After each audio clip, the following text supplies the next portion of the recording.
Looking for somebody to blame. I guess it's me. I'm not blaming. This plural marriage was a big picture for us. It was sacred. It was religious to us. It crumbled and it failed. And I'm bitter and I'm hurt. As I am sure the other members of this family are bitter and hurt, including Meri. It's the end of an era.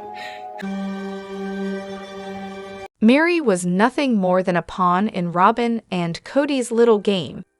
I think Kody saw Robyn as his way into the family and thought, hey, what better way to get her in than by having her fake a friendship with Meri? If Meri, the first wife, buys into the idea that Robyn is her best friend and thinks everything between Kody and Robyn is just wonderful, then who could possibly object, right? It was all a performance. Robyn couldn't stand Meri. Scratch that. She couldn't stand anyone in the family, not even her so-called closest relationships with Meri or Mykelti. Behind closed doors, I'm sure she was rolling her eyes at the whole thing. Kody knew exactly what he was doing. He needed Robyn in the family and Robyn. Well, she was all too happy to play along, like his little accomplice. And the moment COVID hit, they both saw an opportunity to really put the plan into motion. Suddenly, it was a perfect excuse for Robyn to avoid spending time with the family. These two, they're schemers, plotters. And frankly, the other wives are better off not having to waste their time, money, and mental health on those two. They would have just kept plotting and scheming until the end of time. And let's not forget how Meri was definitely used by Robyn. Remember in the early episodes when Meri went on and on about how Sol and later Eri were like her babies? Like, she had this closet full of clothes for Sol, as if she was just waiting for her chance to be the actual mother. Yeah, I bet she never dressed him without Robyn or Mindy around to help. Meri bought into the whole best friend act from Robyn, hook, line, and sinker. But it was all a show, a performance Robyn was putting on, and Meri was too invested to see it. Looking back, it's so obvious. Hindsight really is 20/20ths. There were so many clues I missed at the time. I've got a feeling Robyn's mother raised her to be a little gold digger. She probably heard about the TV show and thought, hey, this is my chance to snag Kody. And then there's Meri, desperate to find a place in the family, to feel like she belonged. She saw Robyn as her ally and was so eager for a sister-wife bond that she ignored all the red flags Robyn was throwing up. I wonder how much Meri's blind devotion to Robyn contributed to her deteriorating relationships with the other wives. It's like the perfect storm of bad decisions. We've got so much to dive into today, so let's not waste any time. Let's jump straight into it. Hey everyone, what's up? It's Elena here, and welcome back to my channel Reality Nexus X. What a surprise! Kody, ever the genius, is suggesting they move again because, of course, the housing market might collapse or whatever. And Janelle and Christine? Totally on board with this brilliant idea. Seriously, these women are so focused on following Kody's lead instead of, prioritizing their kids. And when someone dares to ask why they're listening to him, the answer is a gem. Oh, he's a good man. He won't lead us into bad things. Are you kidding me? This guy has screwed up countless things already. It's honestly painful to watch, knowing they've probably been totally brainwashed by him. But then again, it's hard to feel too sorry for them when their kids are being completely overlooked. And the best part? Apparently, moving to some random new place for the financial opportunity is worth it. Because that's a totally sound reason for disrupting your family's entire life. I have 2 young daughters, and I would never uproot their lives just for the housing market. Heck, I could be making more money at a higher paying job right now, but guess what? The job would take me away from them more, so no thanks. Am I crazy here, or is anyone else wondering why moving for the housing market is even a thing? Kody's whole thing is literally using moving as a way to create chaos. Just the other day, he said when he's angry or anxious, he has to go. Like literally, just leave. It's almost like he's been doing this for years as a coping mechanism. But spoiler, it's a terrible one. Let's be real here. There had to have been a lot of behind-the-scenes convincing to make the OGs switch their stance. Kody must have offered something more than just promises or incentives for them to suddenly agree to this mess. I honestly think they did it for the drama. The Vegas seasons were getting boring since everything was settling down. Guess they needed a little more chaos to keep the show interesting. Robyn, the queen of polygamy fantasies who is somehow constantly surprised when reality doesn't match her idealized version of it.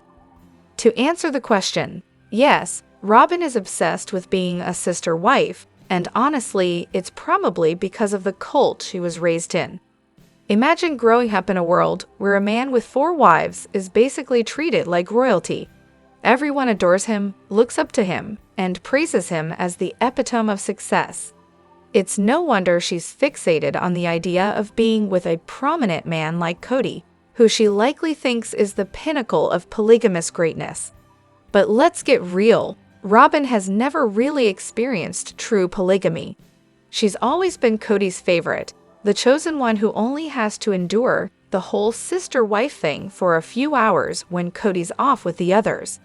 It's easy to romanticize polygamy when you've never actually had to live it. For Robyn, it's like a picture-perfect daydream, one where everything is neat, tidy, and perfectly coordinated.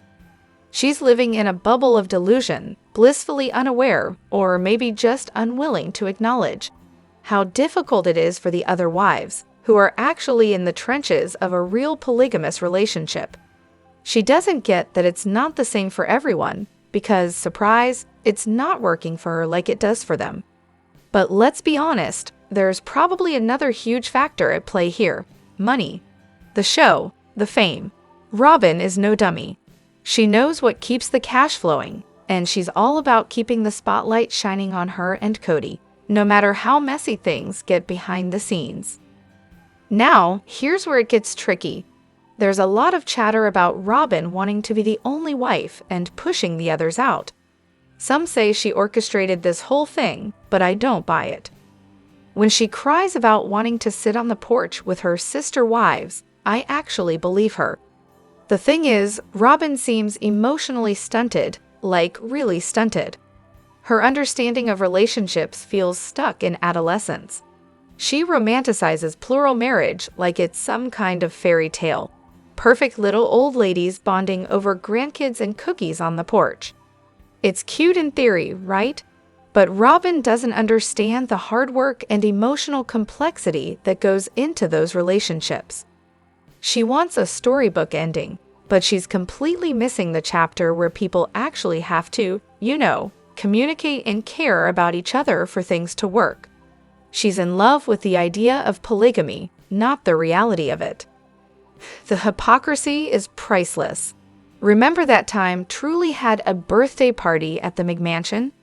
6 pieces of chicken for 9 people. Yep, that's right. Kody, Robyn, Dayton, Aurora, Brianna, Isabel, Truly, Solon, and Eri. But hey, no worries. There were also baked potatoes with toppings, including the luxurious, hard-to-come-by bacon bits. Yep, bacon. Bacon. This is the same woman who prides herself on being the grocery money-saving genius, mind you. But of course, she buys bacon for her household. And then there's Kody, the guy who threw a tantrum in Hawaii because pork was being served, claiming it was going to make him starve. How is that even allowed, huh? Isn't this the do as I say, not as I do mantra on full display? And don't even get me started on the Hawaii drama. I'm genuinely livid. We all had to suffer through his meltdown over there. I've been pork-free for over a decade myself, and I miss bacon as much as the next person. But please, the audacity here is on another level. Rant over. Oh, and just to clarify, many bacon bits are actually vegan. So there's that tiny little detail. But still, the hypocrisy remains the same. Let's talk about Kody's ideological flip-flopping, shall we? And yes, his tantrum in Hawaii, never okay ever. Kody's whole worldview has drastically shifted, and not in a way that makes any sense. He's picked and chosen beliefs from various faiths, because why not? If it suits him, then it must be truth, right? I'm pretty sure one of these snippets came from Judaism, but forgive me if I'm mistaken, because honestly, I've learned not to trust my memory when it comes to him. Here's the bottom line. Kody has lost whatever faith he once had. He was already losing it before the show, and honestly, that's what happens when you get sucked into a cult. It breaks you down unless you're the one calling the shots. Kody jumped headfirst into a cult, hoping to impress his father and bask in the attention of multiple women. He used God as an excuse to justify all of it. And when his life didn't turn out the way he expected, he kept chasing some kind of divine revelation, but never actually found it. He borrowed ideas from everywhere, but never truly found God.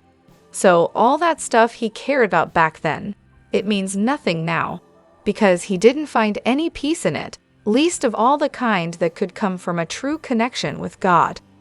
Kody's a lost cause. Not a good man by any stretch of the imagination, but a lost one for sure. I feel genuinely bad for Robyn's kids. Sure, people love to bash them, calling them awful and annoying. And because they're technically adults, everyone thinks they should be held accountable for their behavior. But honestly, these poor kids never had a shot. Being thrown into the world of reality TV as a child is basically a form of abuse, and yes, I'm aware I'm a total hypocrite for still watching the show. But let's be real, on top of that, they've been manipulated and exploited by their mother from the get-go, and it's not like that's changing anytime soon. Imagine having a mom who thought it was a good idea to broadcast your panic attacks to the world. How could anyone feel safe after that? And let's talk about Garrison's passing. Can you imagine the emotional toll on them, knowing he was at odds with their parents, and then having Robyn spin it like it was a conflict with them too? They probably feel guilty about it, like it's their fault. Then they're cut off from the rest of the kids while everyone else is grieving, probably thinking it's because everyone hates them. Yeah, they don't exactly come across as the most lovable bunch, but it's clear they're absolutely miserable and stuck in this emotional prison created by their parents.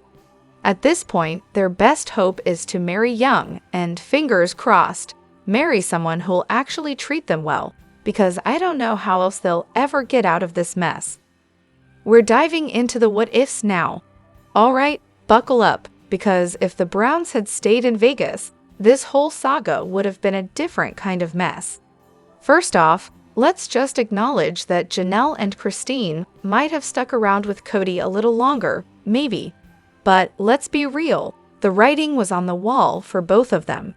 Kody's charm wears off after a while, and no amount of fake sister wives vibes can make up for what was clearly a train wreck in slow motion. Now let's talk about the what-if timeline. Picture this. Coronavirus hits while they're all still in the cul-de-sac. Oh, the drama. Imagine the kids, especially the little ones, staring at each other through windows from across the street, unable to hang out. How fun would that be? Torture, right? Not to mention the older kids, stuck in this limbo where they're within arm's reach but can't actually be together. That kind of isolation? It would have been a whole new level of tension in an already complicated family dynamic. And then there's TLC, throwing money at the whole circus like confetti at a parade. Let's be honest, that money and the opportunity to bail were probably the catalysts that gave Janelle and Christine the extra nudge to actually walk away. Add in the fact that their kids were probably whispering, "It's time, Mom," and it's no wonder they finally pulled the plug. But of course, none of this would be complete without that side note about Meri. If the whole catfish debacle hadn't happened, she would have been out of there long before Flagstaff became a thing. She'd be somewhere taking me time and pretending that things were fine, but we all know better. So to sum up, Vegas might have held them together a little longer, but eventually the cracks would have shown, and someone would have had to get out of the clown car. It's like a bad reality show. Wait, it is a... Christine, how could you not be attracted to her, right? Watching these episodes now, it's almost painful to hear, but it's a train wreck you can't look away from. It's baffling, honestly, because for me, Christine's probably the star wife. But hey, good for her. She knew exactly what she wanted and went for it. She told her dad flat out she wasn't interested in anyone else and to turn down any suitors for her. Even if David was joking, he did say she went after him. The whole marriage thing wasn't really about love. It was more about having kids, regardless of whether they could actually afford it. It's almost like they're running a daycare for a whole bunch of children they can't support. Government assistance was basically a regular guest at the family table, and yeah, bankruptcies were practically a tradition among the wives. No wonder states have their issues with polygamy. But hey, she knew what she was getting into. She knew how the system worked. Now, respectfully, I have to say Janelle is, by far, the most attractive wife.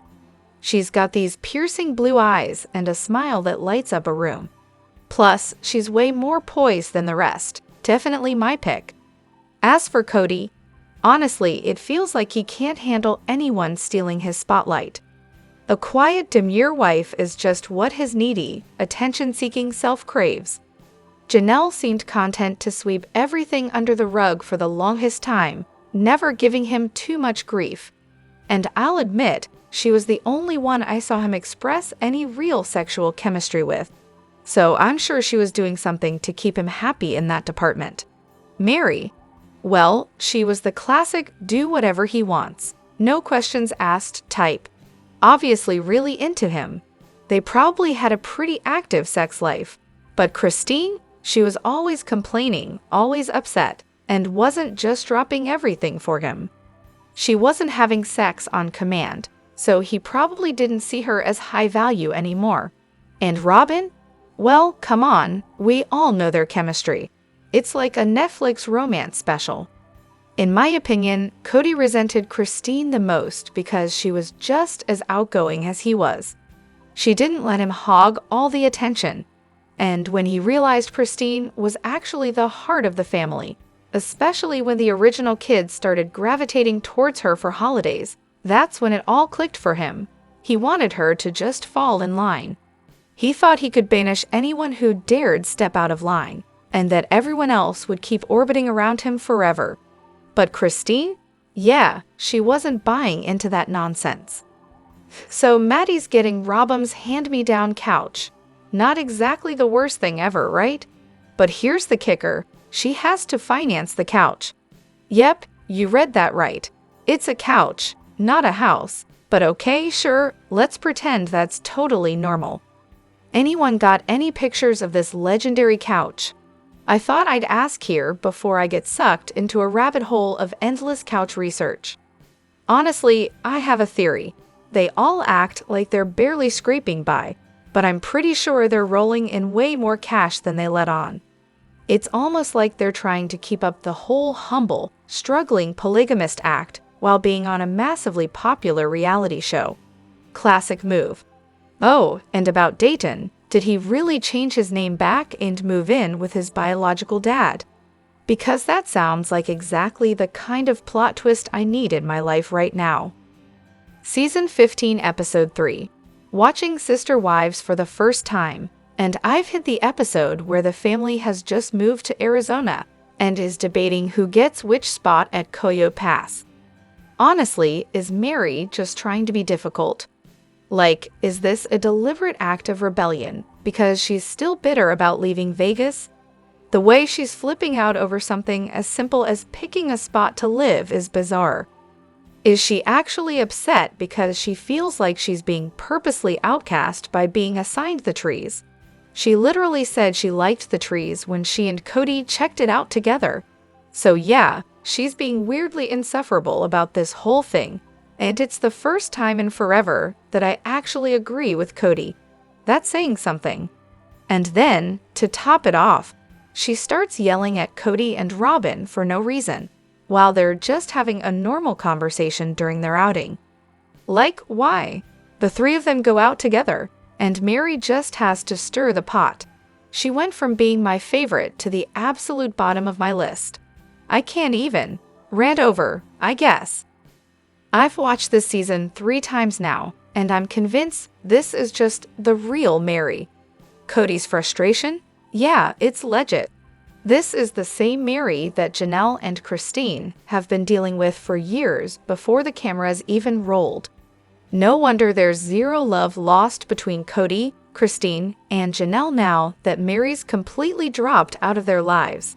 Before Robyn came along, Meri was running the show, throwing temper tantrums and causing chaos. Paden even said that Robyn saved his life when she joined the family, putting a stop to Meri's nonsense. Christine had that brutal moment at her Vegas house when she told Meri she brings a lot of baggage with her into every room. Christine isn't a cruel person. There's no way she said that without good reason. Robyn, on the other hand, was really kind to Meri and genuinely tried to be her friend at first. She was the one who gently pried Meri off everyone else's necks, giving them all a chance to breathe again. And when they did, well, they were done. Let me know what you think in the comments. Don't forget to hit that like button and subscribe to my channel. I'll see you in the next video. Take care and much love to you all.